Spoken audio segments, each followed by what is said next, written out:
اعوذ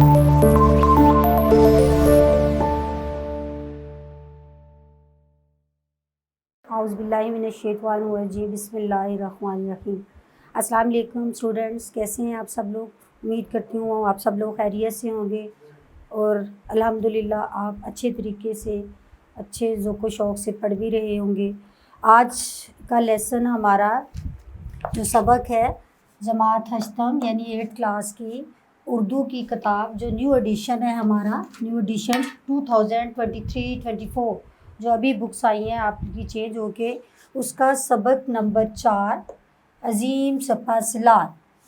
chapter number کون سا ہے؟ یہ چیپٹر نمبر 4 ہے، عظیم سپہ سالار، جس کا مطلب ہوتا ہے فوج کا سربراہ اعلیٰ، سب سے بڑا سربراہ۔ اور اس میں آج ہم لوگ اس لیکچر میں اپنی برائے مہربانی سارے بچے اپنی بکس کھولیں، بکس باہر نکالیں، بکس اپنی کھول کر سامنے رکھیں، کیونکہ اس لیکچر میں ہم لوگ اس کی پڑھائی کریں گے۔ پڑھائی کے ساتھ پیراگراف کی تشریح بھی کروں گی میں، اور ساتھ میں مشکل الفاظ جو آئیں گے اس کے معنی بھی لکھوں گی، اور ہر بچہ پین اپنے ہاتھ میں رکھے اور ورڈز کو انڈر لائن کر کے ساتھ ساتھ ورڈز میننگ بھی لکھے اور غور سے سبق سنیں۔ تو شروع کرتے ہیں۔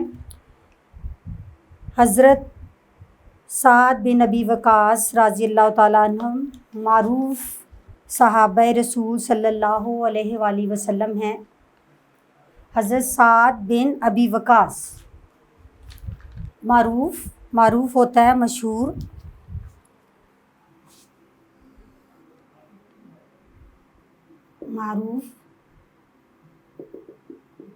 مشہور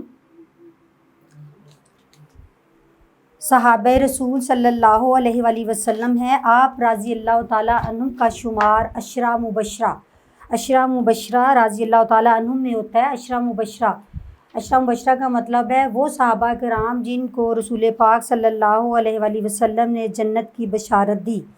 عشرہ مبشرہ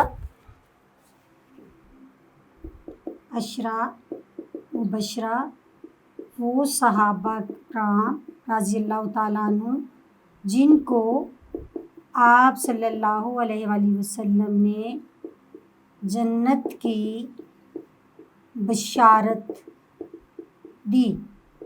ٹھیک ہو گیا؟ یہ اس کا عشرہ مبشرہ کا مطلب ہے۔ اب سمجھ آ گئی ہوگی کہ دنیا میں ہی ان کو آپ صلی اللہ علیہ وآلہ وسلم نے جنت کی بشارت دے دی تھی۔ حضرت سعد ان خوش نصیب صحابہ کرام میں شامل تھے۔ حضرت سعد عظیم سپہ سالار تھے۔ عظیم یعنی فوج کے سربراہ اعلیٰ، بہت عظیم، بہت بڑے تھے، انہوں نے بہت سارے معرکے کیے۔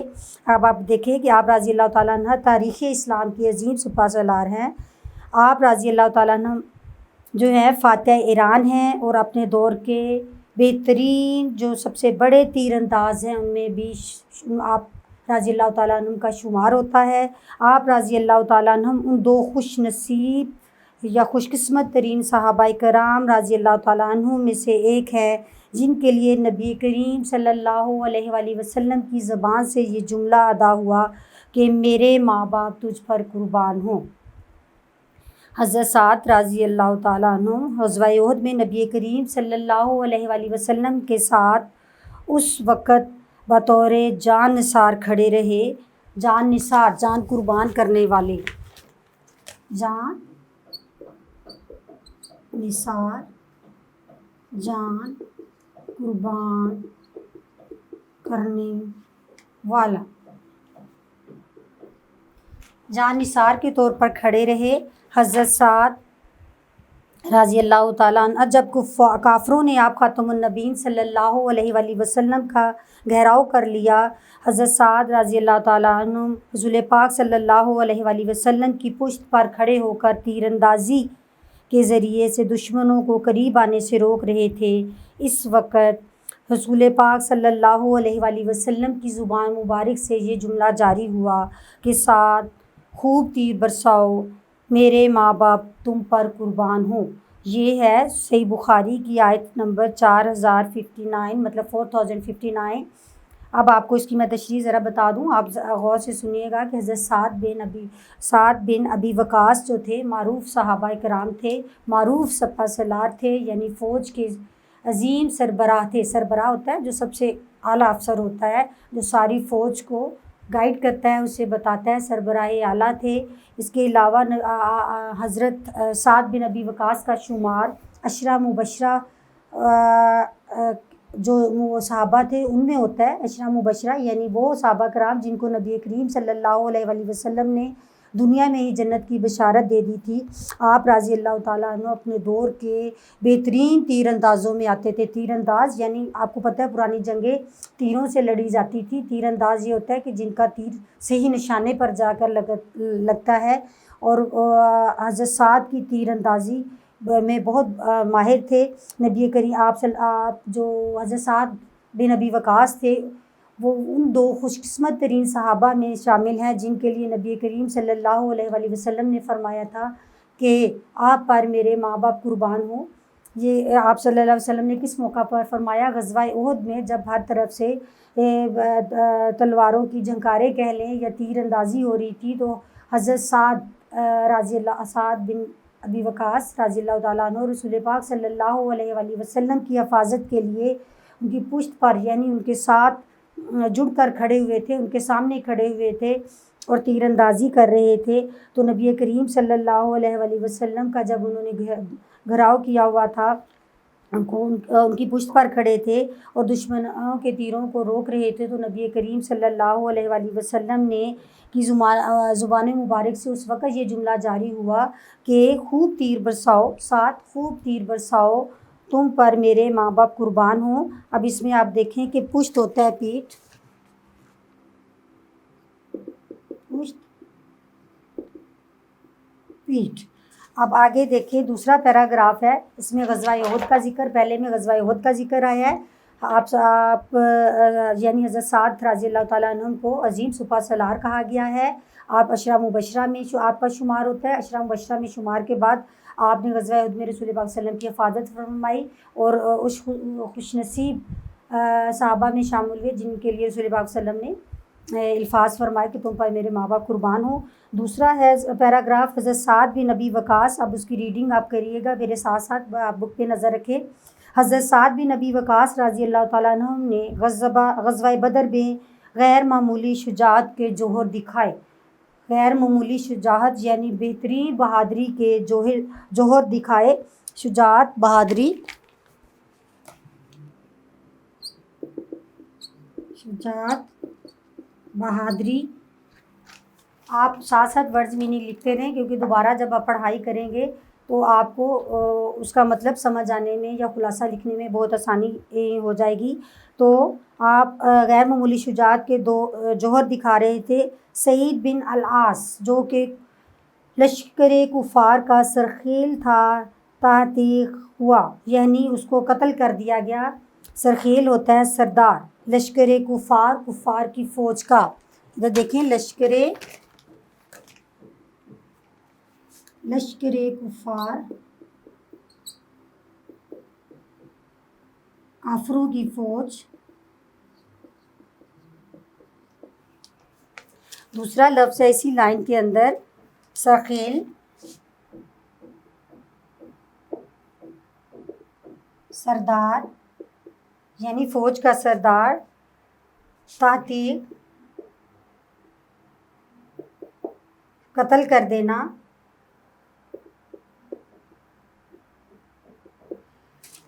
اب دیکھیں کہ حضرت سعد بن ابی وقاص رضی اللہ تعالیٰ عنہ نے غزوہ بدر، پہلے غزوہ احد کا ذکر تھا، اب غزوہ بدر کا ذکر آ رہا ہے، کہ انہوں نے اپنی بہترین بہادری کے جوہر دکھاتے ہوئے، کارنامے دکھاتے ہوئے غزوہ بدر میں کیا کیا تھا کہ جو کفار کے لشکر کا سردار تھا جس کا نام سعید بن العاص تھا اس کو قتل کر دیا۔ اس کے بعد دیکھیں حضرت سعد رضی اللہ تعالیٰ عنہ کو ان کی ذوالقطیفہ نامی تلوار، آگے بھی آئے گا کس کی، جو کفار کے لشکر کا سردار تھا اس کی جو تلوار تھی ذوالقطیفہ نامی تلوار پسند آئی۔ آپ رضی اللہ تعالیٰ عنہ نے اس تلوار کو لیے بارگاہ نبوت میں حاضر ہوئے، چونکہ اس وقت مال غنیمت کی تقسیم کا کوئی حکم نہیں ہوا تھا۔ مال غنیمت کیا ہوتا ہے؟ مال غنیمت